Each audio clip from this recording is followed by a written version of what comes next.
Speed. Okay. And action. This podcast is being recorded at the Motion Picture Institute, the oldest film school in Michigan, training the next generation of filmmakers today. Check out the website motionpicture.edu and schedule a tour now. All right, guys, and welcome back to the show. Today I have a very, very exciting guest, Michael B. Chait, a multiple Telly Award-winning director who found mainstream success with his first feature film, Wolf Hound, in 2022. It was acquired and distributed by Lionsgate and their Grindstone Entertainment Group. The film was given a limited theatrical release in the US and Canada, but found major success on video on demand. Following the success he provided as a proof of concept, Chait piqued the interest of Lionsgate executives and is now in discussions about his next feature film project. Very exciting. Chait began his career directing commercials for clients including Volkswagen, Honda, Falcon Motorsports, the U.S. Air Force, Air National Guard, Lingenfelter Performance Engineering, and music videos for artists including James Maslow of Big Time Rush, Apple the App of the Black Eyed Peas, and more. So, without further ado, let's talk motion picture. All right, Michael, I appreciate you being here today. Thank you. No, absolutely. It's my pleasure, and I'm honored to have been asked to come here. So thank you very much. I want to go straight into the meat of the bones. We watched your film, and I got the first thing I know is about the planes. How did you get the planes in the movie? Because they look magnificent.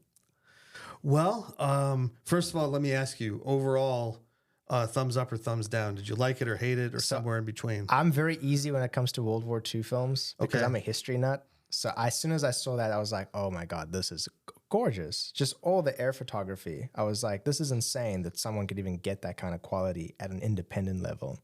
And then I was like, the whole way you handled like the action throughout the film, I was very impressed at this level. I'm like, I didn't even know this was possible.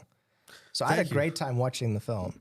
I really appreciate that, man. Thank you. It's historical fiction, but it is based on a real event and based on real, what if this real thing that did happen actually succeeded and went a little further. So we kind of played around with history. Some people didn't love that are like hardcore history buffs that were very vocal online, like, no, this is wrong or that's wrong, or like down to the, you mixed, the Wehrmacht with the Luftwaffe on the ground, or the symbols and the insignias or uniforms were mixed. It's like, it was a miracle we even had uniforms. So I think I should specify that what I mean by history buff is I just like historical movies. Okay. And so like I wasn't like dinging points for, oh, this isn't the right uniform, this isn't the right thing. I was like, this is actually like a really cool World War II like action epic, and I accept it as that. So I didn't like degrade points if something didn't make sense to me, because everything that I saw worked. I was like, this is really cool. Well, then you got it, and you watched it for what it was, which was it was much more Indiana Jones than Saving Private Ryan, and we definitely wanted to make, a big, fun, sometimes still very powerful and poignant, with the Nazis being the bad guys and unfortunately everything that's happening in the world today. And when it came out, even, before all the anti-Semitism that's gotten rampant lately, which is, I won't even get into that because I'm very passionate about that topic as a Jewish man. But, even when we shot the movie in 2018 and 2019, right before the pandemic, there was already some growing, anti-Semitism in Europe and here more than there has been, in recent decades. There was tension. So there was, and I leaned into how I feel politically. If you watch the movie, we kill a lot of Nazis. So there was no shortage of Nazis getting absolutely just bodied. 104 is the body count of the Nazis. I counted as I was doing the edit. That's actually really cool. With our awesome editor, Shanina Maria, I'm not forgetting to plug everybody. Shout out, yeah. But I'll tell you about the planes because that's where you wanted to start. It blew my mind. Michael, I don't think you understand. I love, specifically not just aviation, I love military aviation. And so when the movie kicked off, I was like, oh, this is right up my alley. I looked over to Jay and I was like, bro, how? And Jay immediately was like, this is CGI. And I'm like, dude, there's no way. Look how good they looked insane. I mean, there's like, throughout the film, there's like 2 or 3 shots where I'm like, I can see how that would be because of the explosions and all that. I doubt you could blow period accurate planes up in the sky. But I was so blown away by just how they look. Like anyone who's watching this podcast or listening right now, please, it's on Amazon. You can go check out. It's also on Tubi for free with ads. Like the film is so like detailed, and the plane sequences are just, they're so gorgeous. Like it's almost hard to put in. If I'm allowed to put images over this, I would love to put some screen grabs, or just people can see what the planes look like. But yeah, it blew my mind, and I just want you to walk us through how that ended up in frame. Sure. Well, this is not a plug to buy the movie, but this is to, if you want to see the detailed process and the real behind the scenes. For some reason, Amazon doesn't have the special features, but the Apple TV and the DVD and Blu-ray physical versions, there's a 30-minute behind the scenes that shows mostly from crew members' iPhones that were documenting it, you know, because it was a lower budget movie. We couldn't afford like a full behind the scenes crew to document everything like a proper, you know, studio film has. So it's literally like from the crew members' points of view, you get to see how we made the movie. Especially the aerials. And when you said about the destruction shots, every one of those is actually a scale model plane, like they did with Top Gun, Battle of Britain, The Right Stuff. I would say Iron Eagle, but that was the example I gave to my special effects guy. If it looks like Iron Eagle, it's not in the movie, and we're doing something wrong. So please make it look like Top Gun. And that was Matthew Stratton, our special effects supervisor, our armorer, and not visual effects. That's a guy named Ryan Urban that did everything digitally. I'll get to him later. But Matt was responsible for all the blanks, all the bullet hits and squibs, the smoke, you know, in the air, and the models, him and a guy named Carlton Nienhaus, who was his assistant. They built them from like hobby kits, and some I think from scratch, and we hung them in the air against, you know, blue sky, just like Top Gun. Told you, bro. And well, here's the thing. I told you that's how you guys did it. We did it, but we did have to have it enhanced severely because like you could kind of still see. It's like no offense, Matt, you did a fantastic job. You could tell it was a scale model, and so then Ryan Urban and his team at Turncoat Pictures, along with Crafty Apes, Incessant Rain, Anna Brain. I feel like there's one more I'm forgetting, but there were 5 visual effects companies that came together doing everything from rotoscoping, you know, wires and cables out to adding in more gasoline explosions that were comped in, and making the paint jobs look right, you know, actually taking the real paint jobs from the real planes, scanning them, and then like pasting them on the models. I still don't even know how they did it that well, but it's a blend. It's to make it that organic, and I'm glad that it kind of fooled you that it was all, you know, in camera. It is a mixture of really high end visual effects and really nice, you know, old fashioned handmade craftsmanship, and that's really how the whole movie was kind of done. It was a kind of a hybrid of state of the art high tech and very low tech old fashioned. Just go out, get a camera, put something in front of it, and do it, you know. And I think a lot of people have said to me, including, I won't name them, but like there's a couple of Hollywood directors, like legendary guys, that I still idolize and look up to. And I'm like, how are you even talking to me? That said, like, how the hell did you do the aerial sequences? Like, just like you're saying. It cannot be understated. It's really impressive. Well, here's exactly what happened. And this kind of ties into also the journey to get to the movie. So I was directing commercials professionally since 2006. And in 2013, I was living in Chicago for about 11 and a half years. I went to Columbia College, Chicago from 2002 to 2006. And met most of my key crew members there to this day, which, again, I'd like to eventually come back and talk about just how important that collaboration is. But I was doing a commercial for the Yankee Air Museum in Ypsilanti, Michigan, based at Willow Run Airport. And my dad's a pilot. He's an attorney specializing in aviation. It's all starting to come together now. Yeah, I grew up at airports. I grew up around airplanes, military and private and commercial. And so, you know, I was aware of the Yankee Air Museum. I had done some filming with them for some prior projects that we tried to get off the ground, no pun intended. But that, this was movie number 3. Wolf Hound was the 3rd feature we tried to get made, and it was the 3rd time's the charm. The first 2 did not work. And I can go into that if you want, but what ended up happening was when we were filming for the Yankee Air Museum in 2013, I was really hungry to try to get a movie together. I thought, okay, I got to do the Robert Rodriguez style. Like, what do I have access to that will look really big and that has big production value, be big set pieces, but that I actually have a connection to, that's not, something you just dream up and hope to God you can find, but something that you actually can, like, you can call a buddy and say, hey, can I come use this and film here? And so the commercial was for their B-17 Flying Fortress experience flights. And they take up, 12 or so people at a time and fly them around for 45 minutes. And you get to actually feel what it was like, to be flying in a World War II aircraft. That's so cool. I'm a huge World War II, not fan is a weird word, but just like enthusiast, I guess. That's the right way. That's what I say. Yeah. Yeah. And so I've always, like, just growing up, my dad always instilled in me, like, the coolest fighter plane is the P-51 Mustang. All stop. There is nothing better than that, and that's what the 2, main heroes fly at the beginning. So when we're shooting that commercial, we had to do it all in one day. It was pretty low budget, but, we had a couple movie cameras. My friends from Chicago came in, and, we were both on the ground and flying in the B-17. And I thought, okay, wait a minute.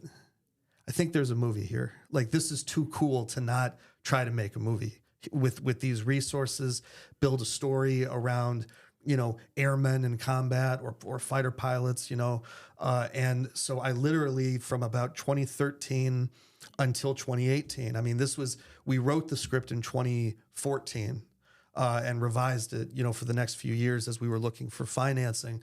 But along the way, this might sound like very simplified, but I literally got the planes by calling up the Air Museum here and the Air Museum down in Virginia Beach, the Military Aviation Museum. And I literally said, can I use your planes, please? I just asked. You just called, like, the front desk? Well, not the front desk. There was, like, I knew who to call there, like the coordinators, or the directors of the museums and the chief pilots. And that was through the, again, just like building the dots and the connections from one client to the next, or filmmakers or actors to the next. The Yankee Air Museum put me in touch with the Military Aviation Museum. And so it was a combination of aircraft from both museums that made up what you see in the film. And, it was actually, like, skin of our teeth, we got that yes, because that's a big to-do to ask. Because, like, just like, a race car or something, or a really high-end sports car, every time you take it out, you have to do maintenance on it. It's like the planes are truly from the 1930s and 40s. So you have to have a team of mechanics, fix them pretty much every time they come back and land. And so we actually had more mechanics, I think, than pilots on the movie, because we were really pushing the envelope, pulling G's, having them really do dogfight maneuvers, and going more aggressive than they do at air shows. So quick question then. Do you know, percentage-wise, if you could give me a ratio, what is the ratio of real air photography to model photography? The only model shots were the explosion shots, or the extreme close-ups of, like, chunks of metal or chunks of wood being shot out of the hulls. That we actually had a fake wing that the production designer, Brandon Ottenbacher, who you've had on this show, I believe he was your first guest. So him and his team made a fake wing that we did a lot of close-ups of, and we actually, used different parts of it for the good guys and the bad guys, whether it was the shiny aluminum hull or the more greenish, painted camouflage. But outside of those shots, every single flying shot, every aerial shot, whether it's air to air or ground to air, that's the real thing. Top Gun style is the best way to put it. So you're not the first person to think it was CG. There was actually a lot of people have debated it. Our sound designer, Peter Bauvietz, He had just done Midway for Roland Emmerich in 2019. And that was his biggest profile job to date. And an absolute legend named Stephen Hunter Flick, who literally has done stuff for the Star Trek movies, Raiders of the Lost Ark, RoboCop, Starship Troopers. He won the Oscar for Speed. I met, over the course of trying to get movie number 2 made, which did not happen. And he put me in touch with Peter. And so Peter and his team had just done Midway, and that was all CG. There wasn't a single real plane in that film. And he was amazed, that we had real aircraft, and like Midway was like $125 million budget. Ours was not. What was the budget of your film? It was, I am technically asked not to reveal the exact budget. Okay. I don't know if you're going to have to edit this out or not. It was less than 5. But congratulations, Michael. Thank you. It was a bit of a to-do. It was. I mean, what you guys did with that is just momentous.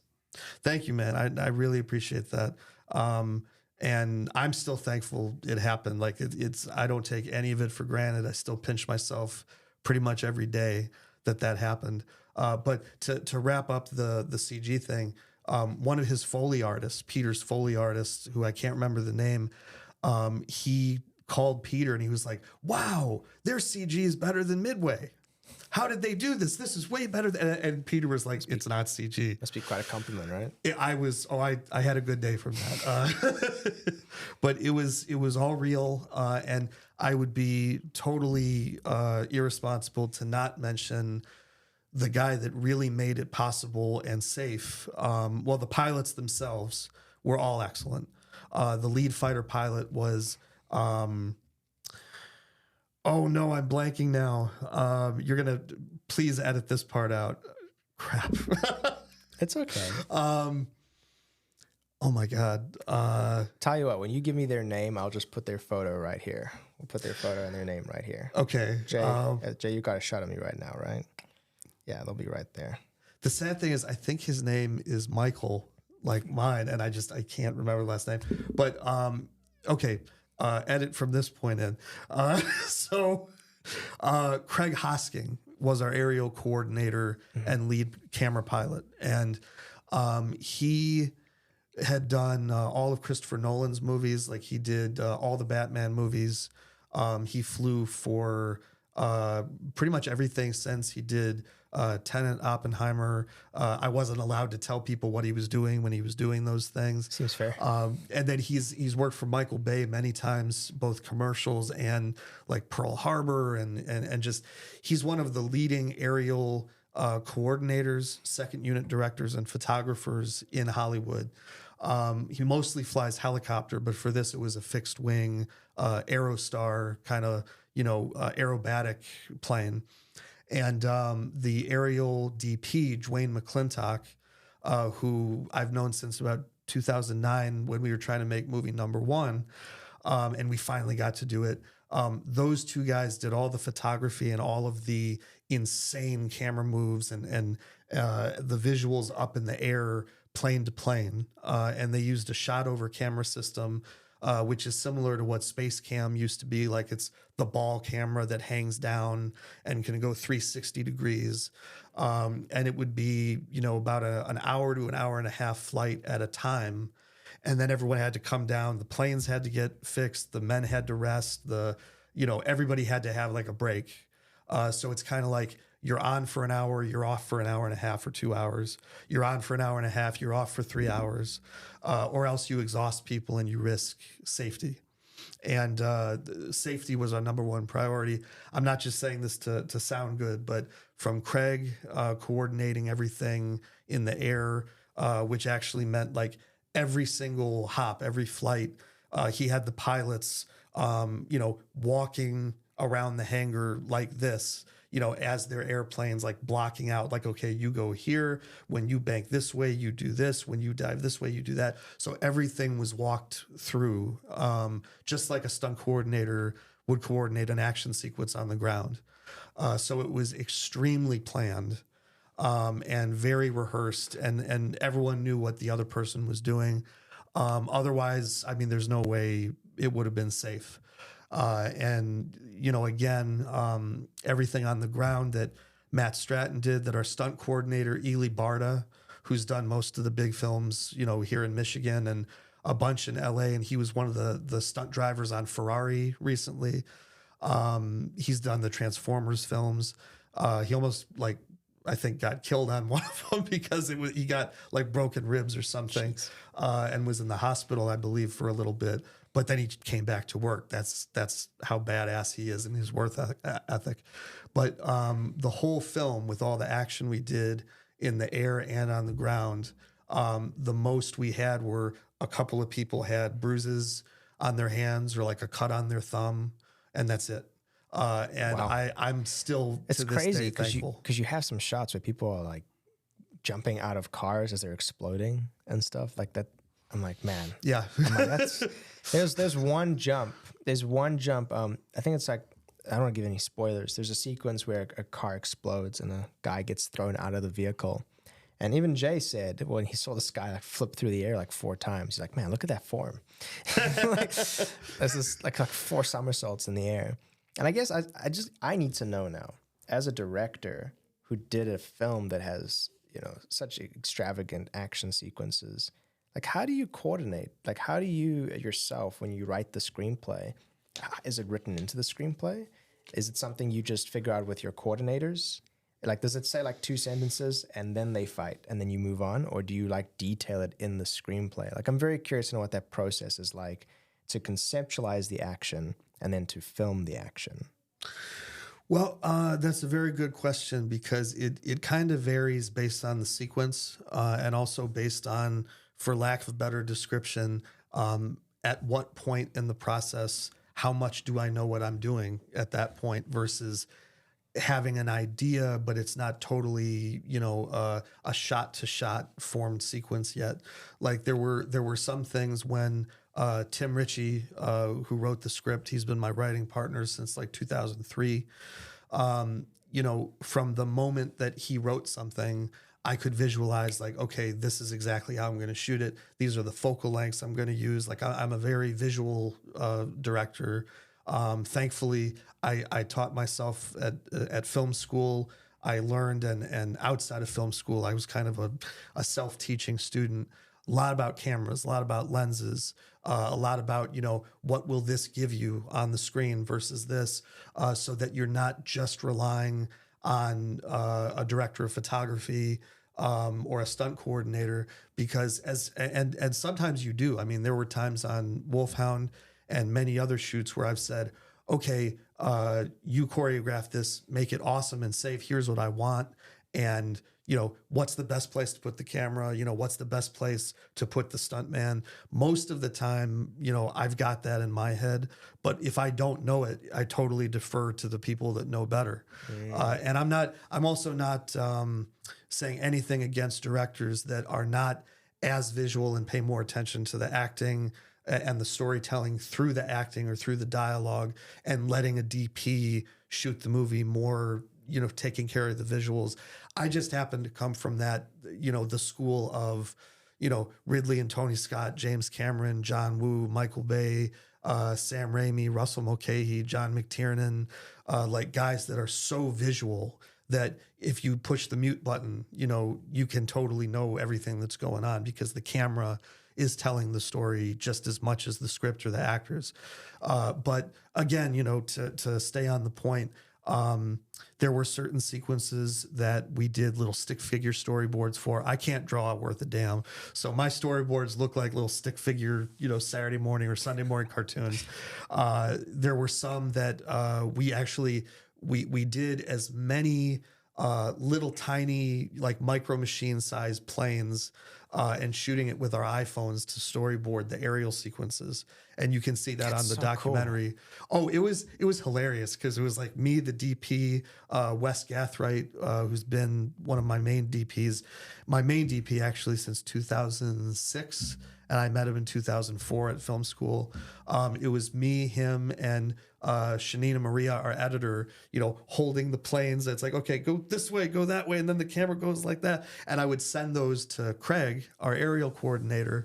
And he would either say, that'll kill someone, we're not going to do that. Or, yes, we can do that. Or, here's how we can adjust it. And the same thing with Ely Bard, our stunt coordinator. He would say, that cameraman can't be there. That stuntman has to be over there. Mike, if you want this punch to sell, or if you want this explosion to sell, like you mentioned, the guys flying through the air, those were hydraulic, ratchet pulls from like a crane that, he would control it, and Ely would go 3, 2, 1, action. And then the guy would get flung, like in a Michael Bay movie, like Transformers or something. And sometimes we would wind the cord like around the guy, and that's when he would spin. So it was very cool. I learned a lot in terms of just how you do that and how you accomplish, like when you see someone flying off their feet like a gyroscope from an explosion. And then sometimes it was just as low tech as like there's a little rope around someone and another stunt guy goes, and he pulls them. But the other thing that helps with the action planning is I love movies, and I grew up loving movies. The first movies I remember ever seeing were on my parents' VHS player, the original Star Wars and Top Gun. Go figure. And just because of how many action movies I've watched, I kind of have like a catalog in my head of like, oh, this can be like this moment in this movie, except we're going to do it a little different, or, ooh, this lighting would really help sell this, But, sometimes it does say giant action sequence and then we move on. Sometimes it's literally so specific where it's like he punches the guy in the stomach and then he does an uppercut and then he grabs the knife. And sometimes I've even had to say like, please don't take some of this out. This is too expensive, or this is too detailed. We can't do this. Like in the prisoner pen scene when the two Nazis come in to try and kidnap the French resistance fighter, played by Cara Joy Reid, who was also both a local casting director as well as a co-producer on the movie. And she had worked with me for many, many years. And we're kind of family friends through our dads. Again, from the world of aviation, she is. We had some choreography that Tim wrote where it was like, we can't do this. It's like, this is either going to hurt somebody or it's going to take 2 days to film and we have 45 minutes. So I literally said like, Ely, what can we do? Make this safe. How do we get this story point across? And that's like, a lesson I've learned over the years. And I'll admit I was pretty hard-headed in college. It was like, no, I have to come up with all the shots, all the action, all the everything. I'm going to operate the camera most of the time. I'm going to do this and that. I really learned the value, like getting into the real world, especially, of collaboration very quickly. And if there's somebody in the room that knows how to do something better, lean on them, let them help. Like say, okay, I know what I want, but you know how to do it better, or you know how to do it safely, or I think maybe I know what I want, but you might have a better idea. And just like some huge directors have said in interviews in recent years, sometimes a great idea comes from a production assistant, and you should not dismiss that no matter who it is. Like I try to treat everybody as equally as possible, because the best creativity can come from anybody at any moment if they have passion, if they're really into it. If it's an environment, that's oppressive and they don't feel very into it, there's not going to be many ideas. And so, for some of the action, again, it was very planned. Some of it was improv based on like, oh, I didn't know that prop was going to be there until this morning. Or, oh crap, this didn't work. The motorcycle died. Now we got to cut that scene. Now we got to, take care of these guys in a truck or on foot. There was going to be this big motorcycle, moment with two Nazis, that get taken out and like get flung off their bikes and the bikes go skidding. And the morning of, the reenactors' motorcycles would not start. Wow. So we had to kind of do a quick rewrite. And the stress. and then guess what happened at lunch? What? They started. No. They started. And I was like, oh my God, we can't use them now because we've already shot this. So like, sorry. Yeah, you know. I think just a note to anyone listening, people who have made films know this. People who want to make movies should get to know this. And that is, you got to listen to the film. The movie knows what it wants to be. And so when you're making a film and things don't go the way you initially planned, you've got to find the opportunity and the obstacle. You know, you've got to use the difficulty.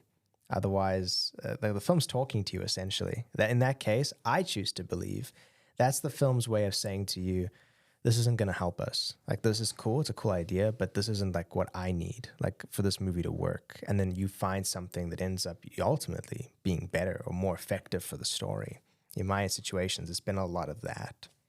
I've experienced that many times. And by the way, I really want to make sure, am I going too fast and talking about too many random tangenting things? Because I can talk a lot, but I want this to be helpful and personally, and make sense. I think for what you need to understand is there's a lot of people who might listen to this who just want to know what it was like to be in your head on set. They want to know like what that circus was.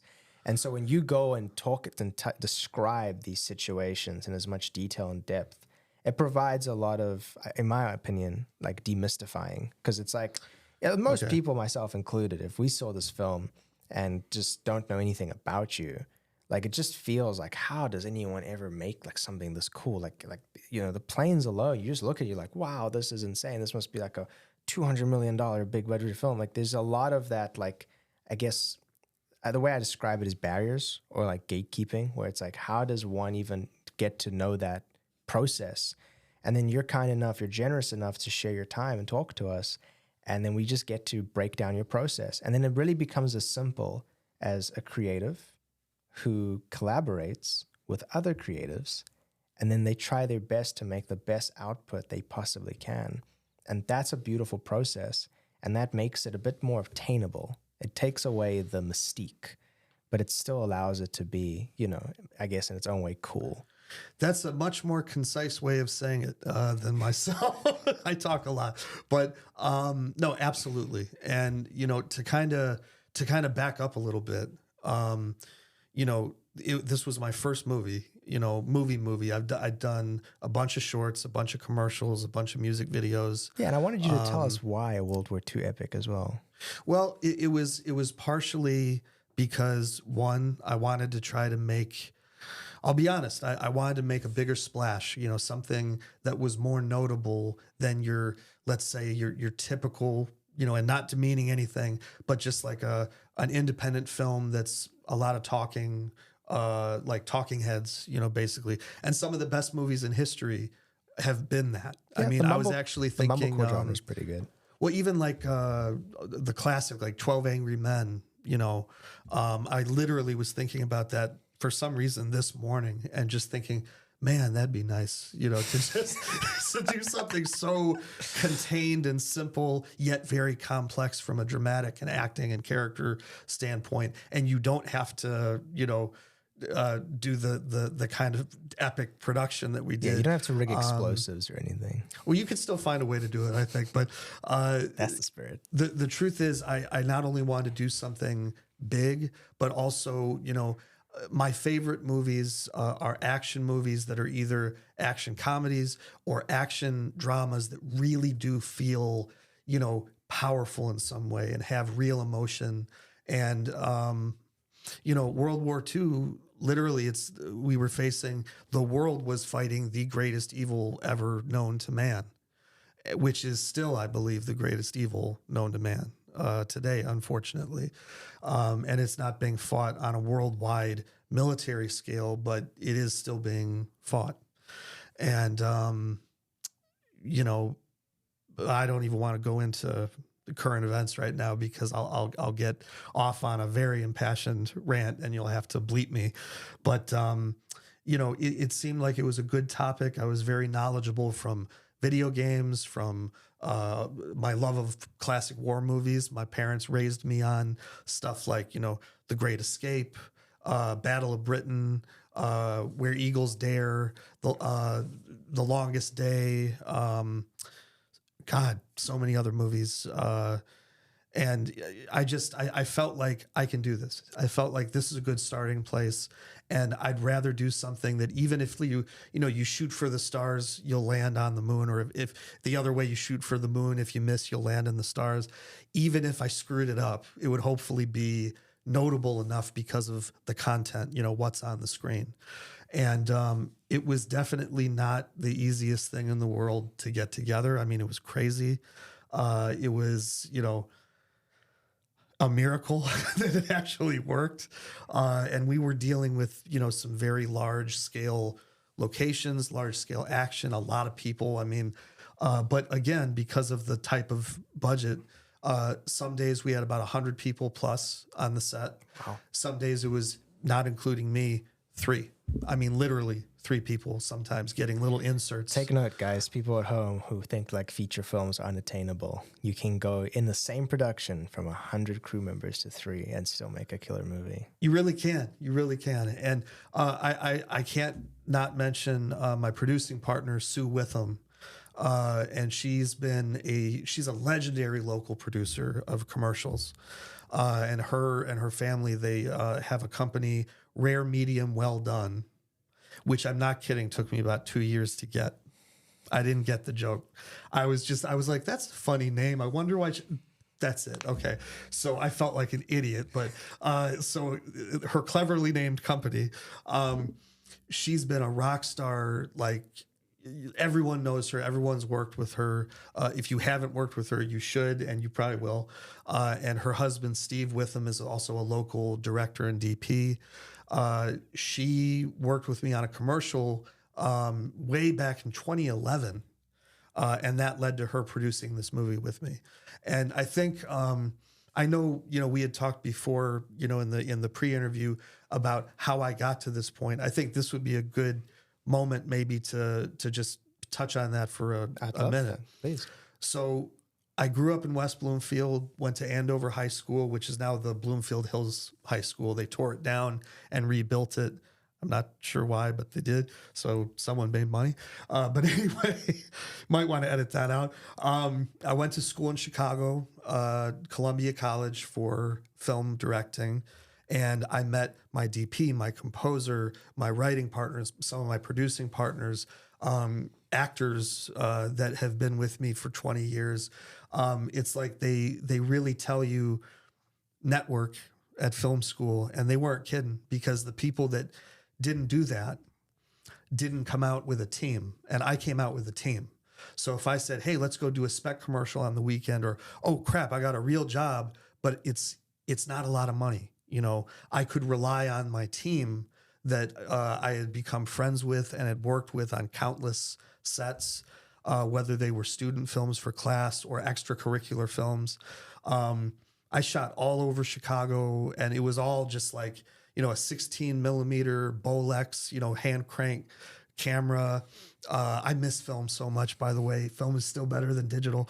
And like, we were running around trespassing on rooftops and so many alleyways, Millennium Park on the L. Nothing like some guerrilla filmmaking, right? Oh, I mean, we should have been arrested like 20 times. And I'm not trying to say that in like a cool way. Like, we really should have been arrested. There was actually one time we were filming on the subway, and a cop was over my shoulder, and my friends were all like, stop. It's like, Mike, I think you should stop. Like, no, I'm getting the shot. And the cop's like critiquing the shot over my shoulder, supposedly like, not bad, get out of here, So after all of that, I worked in commercials and music videos, but working my way up from the very bottom, like first doing specs to get work, then finally getting a couple of clients. My first actual like real job was for the Air Force, and that was through an aviation artist, a hand-drawn painter and artist, Rick Herder, who's one of the best in the country. He became a friend, through aviation, and he recommended me to a colonel. at Battle Creek at the 110th Fighter Wing that unfortunately no longer exists. And my first commercial out of college was shooting A-10 Thunderbolts, doing live fire exercises. That's so sick. It was cool. It was really cool. And it was two 35 millimeter movie cameras, giant zoom lenses. And I felt like, oh my God, this is the coolest thing in the world. And the guys with me were a few people I made friends with in college that were willing to come out and do it for pennies on the dollar because it was so cheap. But, I think 2 out of the 3 of those guys worked on Wolf Hound, including Wes, my DP. Excuse me. And over the years, I started doing commercials at Stage 3 in Warren, which GM bought it. It used to be a photo studio owned by Andre LaRoche, and Art Bonus was the stage manager. He's a legend around here. He used to be a paratrooper, and then he got into filmmaking. So I think he went, I don't know if he went from a less stressful or more stressful, because some filmmaking can be pretty stressful, but he was okay jumping out of planes, in foreign countries. But I was there from 2013 until 2019 as an in-house director, really scrapping to get, whatever we could. And also doing music videos on the side. I was very lucky to do one for Apple to App of the Black Eyed Peas. And that was in Los Angeles in a whirlwind week where it's like I remember half of it because it was so crazy. But again, it was like every step, every little project or medium project or big project, it was always like who out of the crew is blending and meshing well and vibing well, and maybe some people aren't. And then it's like figuring out as you go, who is your core team that you can depend on to back you up and to make sure that if you're having a bad day or not a great day, or you have a brain fart, or it's like, as David Fincher is famously quoted for saying, he says, you don't know what filmmaking is until the sun is setting. You've got 5 shots to get, but you can only get 2. Yeah. And like, I've been there where it's like, crap, I've got 1. Get a zoom lens on. We'll do it 2 in 1. A slow you get push creative, in, yeah. When the sun's going down, you get creative real quick. You have to. And the thing that has saved my ass over the years has always been my close collaborators that I either met in college or met around Metro Detroit as we worked our way up to Wolf Hound. And the movie wouldn't have happened without them. And everything that's happened since wouldn't have happened. The opportunities that have started to open up, I'm trying to include, as many people as I can. I've run into politics and studio executives and politics with, who can come, who can't, or who has to be more experienced, who can be from the film or from my past crews or whatever. I mean, that's a whole nother topic. So look, I want to go into another question. Perfect. But you were talking about, your collaboration process and the importance of collaborators. I suppose what I really, really would love to know is you run into a lot of obstacles making a movie. And I would like you to maybe walk us through some of the major obstacles you ran into trying to make a feature film. And that could be pre-production or production. I would love to know some of those. Well, I'll tell you, the very first one is financing. You can't make a movie if you don't have the money to do it. And I hate that. Like, I wish there I wish there was like a branch office. Yeah. I wish Hollywood had a branch office in every city, and you could just go to the studios, pitch your projects, get a check, and go make your movie. But it far from works like that anymore. And I've actually talked to and heard some much larger filmmakers lamenting recently how hard it is to get, a film made. Even when they've made billions of dollars, it's hard for them to get a film made these days with the current state of things, just in the industry. But the financing we worked on for about 5 years, from conception of idea to being able to actually do real pre-production and film it. And that was asking a ton of people. And then finally getting, like, you've heard the phrase, I'm guessing, it takes 100 no's to get 1 yes and stuff like that. That's very true. And we were lucky enough to have a single investor on the movie that said yes, but it didn't work out the way that, you know, film school kind of tells you. It was like, yes, but I'm only in for half. And then we had to go find the other half. We couldn't find that.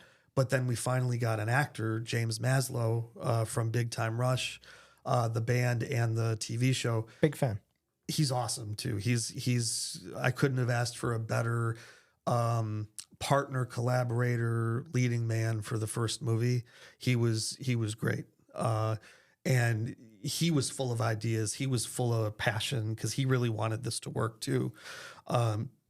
Excuse me. And having a leading actor as well as Trevor Donovan, who actually came through a friend of James, having those lead two guys, not to mention the whole rest of the cast, a lot of whom are local Michigan actors or from Chicago or, Nashville, I believe one guy. It's like the fact that they were so passionate made the movie, you know, because you could see it on screen. And that's one of the things I try to create is an environment where you have that passion. Everyone feels like they're contributing. Otherwise, things can get kind of stale. But when James said yes, the movie was like going. But we had a lower budget at the time because our investor had only agreed to half of what we needed. So talk about, you know, a challenge. We had to re-budget, reconfigure everything to half of what it was going to cost and figure out, well, how do we do this? You know, and we had to rearrange some things, cut some things. But by the time the movie was wrapped, the budget actually went up again because he had seen some of the footage. We kind of strategically showed him some footage after the first few weeks, and he said, "This looks really good. Okay, I'm gonna actually keep financing you." And That's saw those planes, man. I'm telling you. It didn't hurt, but that's not the way you want to finance a movie. Is like kind of as you go. But we kind of had to do that initially, and then very quickly he was convinced by the work. But you know, outside of the financing, I would say, you know, finding the right locations. We did not find the right location. That's why the Nazi base in real life is made up of like 5 different airplane locations or hangars in 2 different states. We shot in Ypsilanti. We shot on Grosse Ile. We shot down in Virginia Beach, and multiple hangars in every location, multiple runways. So in the movie, hopefully the edit makes it look like it's one big complex. I had no idea. It was 5 different places. So again, that was just a little bit of stress on my part. It's like, I can't show anything past that tree or else we're dead, but I can show this, you know? And then the biggest obstacle by far, I mean, and I think you've probably heard this before. Let me wet my whistle so I don't get too dry here. The biggest obstacle is time. And you know, man, it really does affect everyone, doesn't it? It does. I mean, we were trying to keep our days to like 8 to 10 hours tops. Oh wow, that's incredible. Well, I don't like abusing people. I don't like tiring people out. I'd rather have a crew that can still stand after a few days and doesn't want to kill me. I think a few people did want to kill me because we were doing some ambitious things with a smaller crew some of the time, but we tried to keep it, you know, to reasonable hours and not do like 12, 13, 16-hour days. There was one day that went to about 14 hours, but that was because we lost the location after that and we were a little behind. So we had to do every last shot there and we wrapped late. And that was the only day, that and one of the days when it was 100 degrees in the woods. Usually it was in the 80s or the 90s, but when it got to 100, tempers got a little heated too.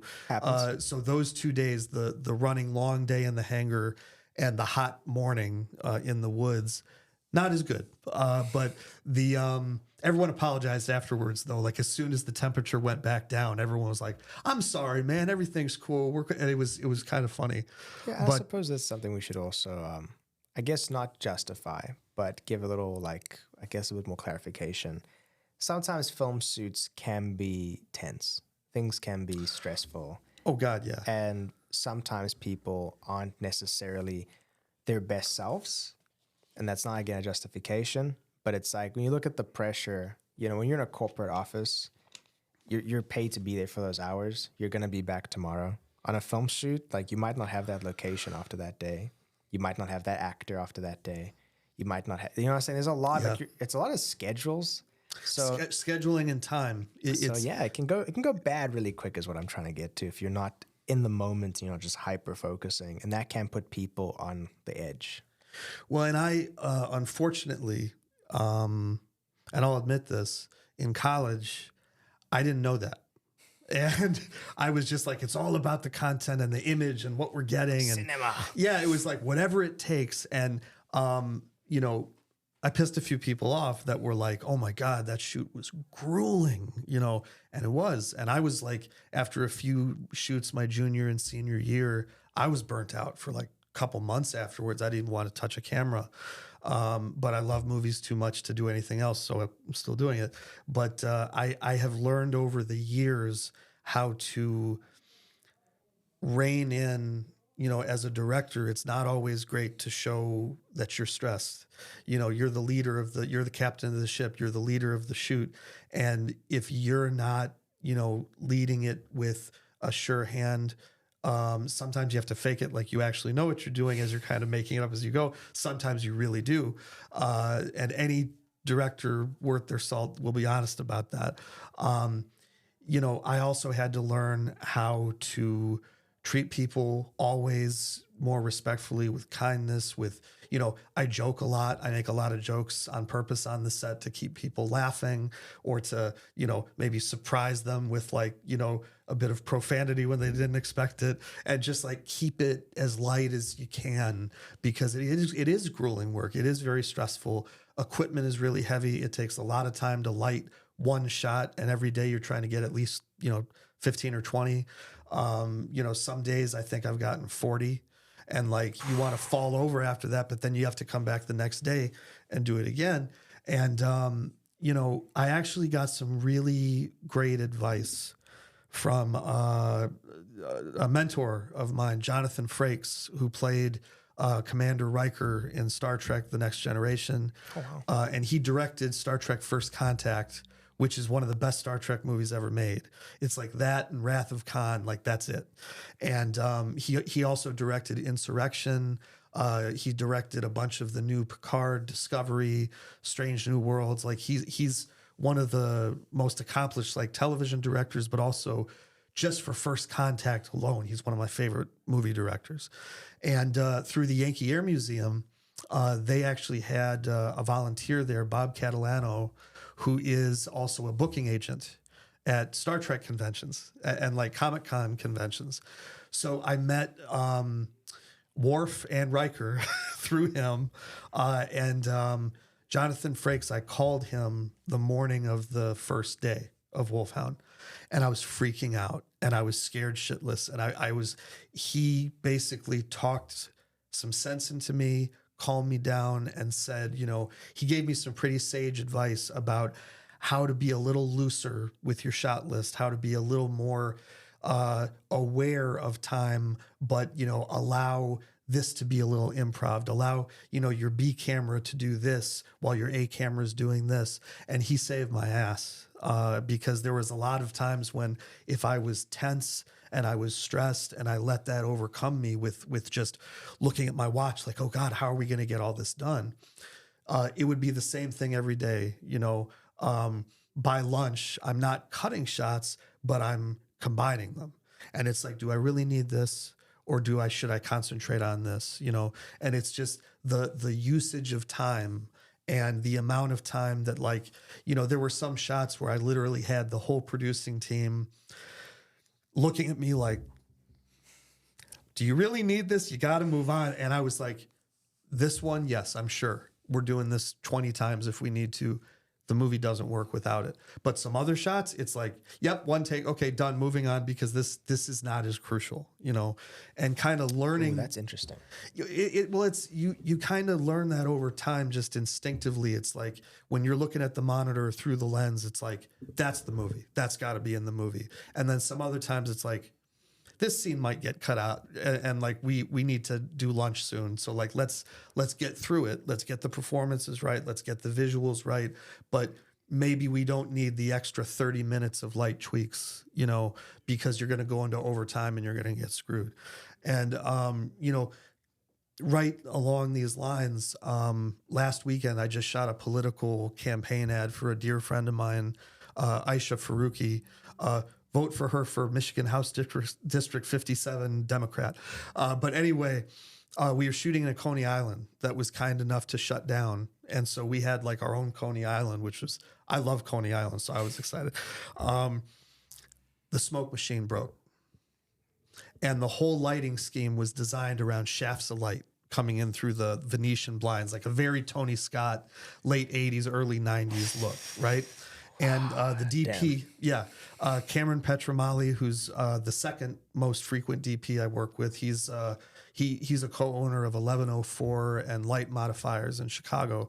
Brilliant cameraman, just like Wes Gathright. We're sitting there. This is literally a week ago, so this is very vivid in my mind. We've got like 20 extras, the whole crew, and we're staring at this little box that has this blinking orange light that says, "I'm not working." And they're reading the manual online. They're trying every outlet. They're kicking it. I mean, they're doing everything. There was like a poof of smoke every 5 minutes. We're like, oh shit, it's not working. And so eventually, after about 20 or 30 minutes goes by, several people are coming up to me saying, "Mike, do you really need the smoke machine? Because you're not going to finish your commercial," you know? And it's like, yes, I need the smoke machine. We're going to wait 5 more minutes. And then 5 more minutes go by. The light's not turning green. And, you know, Wolf Hound was such a 1,000 times bigger production than this. But every production, in my opinion, matters just as much. Like, I give just as much passion shooting a close-up of a coffee cup for a commercial as a big action scene. You know, I love film that much, and I can't help it. And I had to make the decision, you know, realizing as a director and thinking as a producer, I think we're going to have to go without the smoke machine, even though it changed our whole plan. And we rejiggered our lighting plan. We established the look. And, you know, comically, I was like, we just went from early 90s Tony Scott to Enemy of the State Tony Scott about, you know, 8 years later. And it worked. It looked beautiful. The footage came out great. Aisha was thrilled. You know, she's the client. You know, she was thrilled. Sue couldn't get over it. The DP couldn't get over it. We were testing out a new set of Cook anamorphic lenses. They looked beautiful. And that was kind of like, you know, like I'm 39. I'm going to be 40 in September. I would not believe that. I feel old saying that. So trust me, I don't even want you to tell me your age again. But the point is, like, I'm still learning every shoot. You know, I have no illusions that I'm like, oh, I'm some big shot. It's like, I learned just as much doing that political campaign ad that I think we worked for 8 hours, and like, it's pretty simple, but it looks great. But like, that smoke machine story kind of encapsulates like many years of learned both firsthand and thirdhand, you know, stories about like, you got to make your days. Like Michael Bay says this on commentaries a lot. Like, no matter what you do, you got to make your days, or you're going to get fired, or you're not going to have a very long career. You have to finish, you know? And that was one of those big choices. It's like, strike the smoke machine. Let's move on, you know, and like figure it out anyway. And like you had said just a few minutes ago, I think it was a happy accident, and something that like the world or the shoot was kind of telling us, like, you don't need smoke. You don't need haze. You don't need that crutch to rely on. It's going to look great, you know? And it did. Well, see, that takes me to my final question, so we can start to close this off. And that is... Have I talked too much? No. Okay. I just... what I mean by close off is I want to focus on this, because this is where I think is going to be the most important part of this conversation. And that is advice for young filmmakers, or filmmakers in general, who are now starting this process, starting this journey, and are looking up to you as essentially a role model. and what you achieved with the little resources you had and how momentous that achievement was. I think that's what I would love to close on, is if you were speaking to a hall of filmmakers right now who are just about to take on that first step, they're about to take on their own Wolf Hound and are preparing for it right now, what would you say to them? Well, the first thing I would say is Godspeed and good luck. And that's all, folks. I think, a couple of things. First of all, I would say if you really love it and if you really have the passion, like the undying, fiery passion to be a filmmaker, you can. There's nothing that's stopping you from doing it, no matter your circumstance, your background, where you live, the type of movie you want to make, where technology has gotten today, in addition to just your own personal drive. You really can make it happen if you push hard enough and you don't give up. That's the biggest thing that I noticed going through film school. It was kind of, it was a pyramid in the classes. You started with like 30 of us in one class. And then the next it was 20, and then it was 15, then it was 10, then it was 6. And it was the people that were making that final thesis film were the people that didn't give up. There were a lot of people that gave up because they thought this is too hard.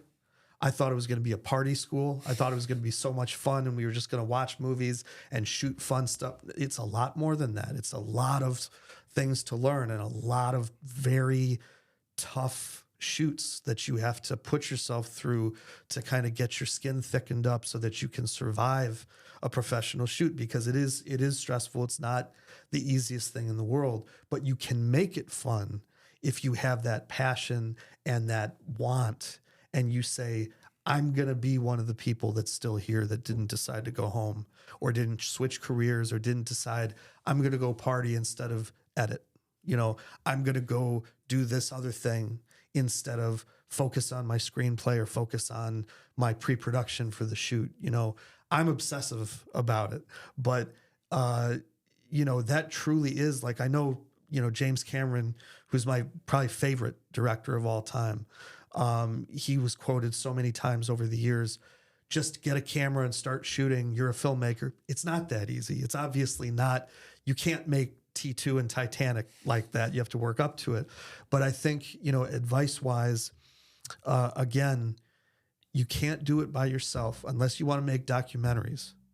You cannot be a one-man band and get to do something like Wolf Hound. Like that came about not just because I was very lucky with the financier saying yes and the planes and all the resources. It was absolutely the team that I had made, not just by, befriending people, but really trusting other people's input and creativity to add to mine. If I hadn't done that, if I hadn't truly learned to this is a team effort, this is a collaborative art form. It's not just you as the director, as the king. It's like, it's really about everybody. If you take one person off the set, it no longer works. It's like, you no longer have the visuals, or you no longer have the good sound, you no longer have the stunts, you no longer have the writer.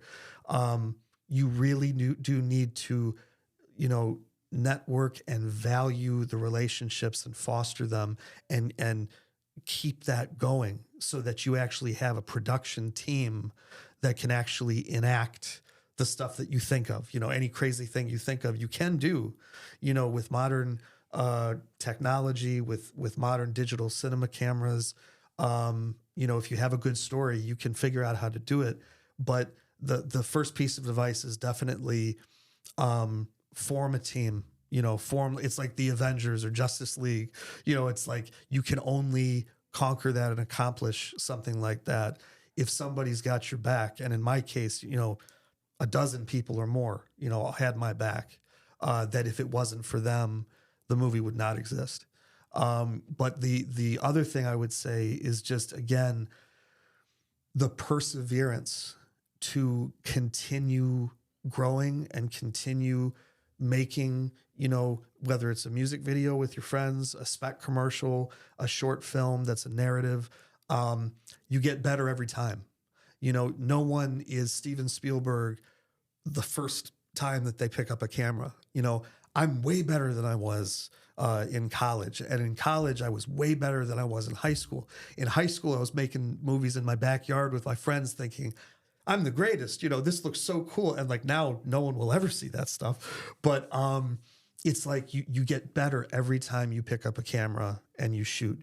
You get better at framing, at directing. It took me a long time to really learn how to direct actors. I used to suck at that. And like now I've gotten some very kind compliments from actors I've worked with saying, wow, you know, we knew you did visual stuff. We didn't think you were actually going to be an actor's director. And it's only because of repeated experience and pushing myself to keep doing shoots no matter what. And, you know, after you've done 20 or 25 shoots or 30 shoots, you're going to be pretty good, you know, you don't have to imitate the style that's in or the fashion that's in. If you want to do something and you have a very specific vision, go for it, you know, but do it with passion. You know, I guess it boils down to treat every shoot as if it's $100 million blockbuster.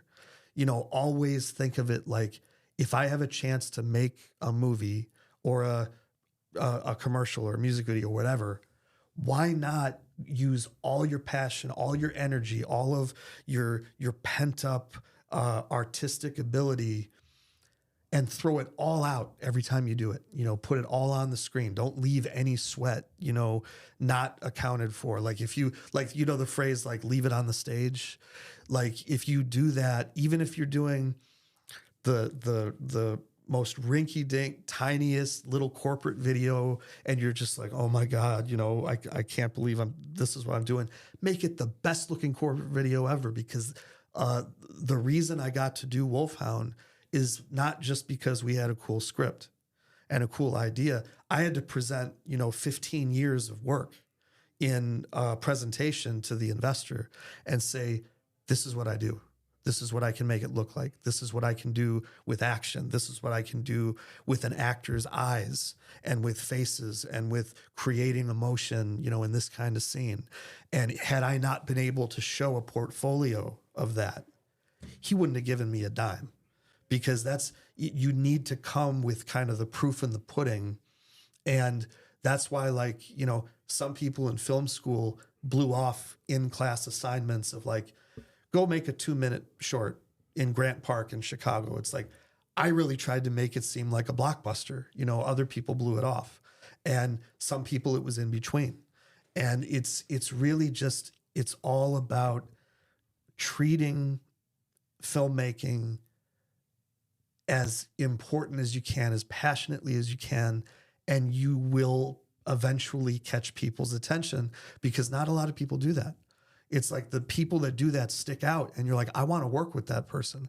I want to collaborate with them. I can't wait to see what they do next, because they're really going for it, you know? And I would say that kind of passion to keep that alive, even in the face of, people saying no to you, people saying, no, I'm not going to give you this funding. No, I don't like this idea. Nah, I'm busy. I'm not going to help you on this shoot. You have to bring your passion no matter what. And eventually you can make something like what we did. And I really believe that. You know, Michael, I really appreciate you being here today. And I think there's a lot of wisdom you've shared. And I want you to know that I encourage friends of the show, and I can't wait to talk to you again and see where this journey takes you. I've had a wonderful time with you, and I just really appreciate you giving us this opportunity. Thank you. No, absolutely, man. Thank you for having me. And I hope that this has been coherent enough for all of you out there to get something out of it. No, this is great. So yeah, guys, that was Let's Talk Motion Picture. This podcast is brought to you by Motion Picture Institute, a film school located in Troy, Michigan. If you'd like to know more about our extensive 1-year filmmaking program, please check out the website at motionpicture.edu and schedule a tour today.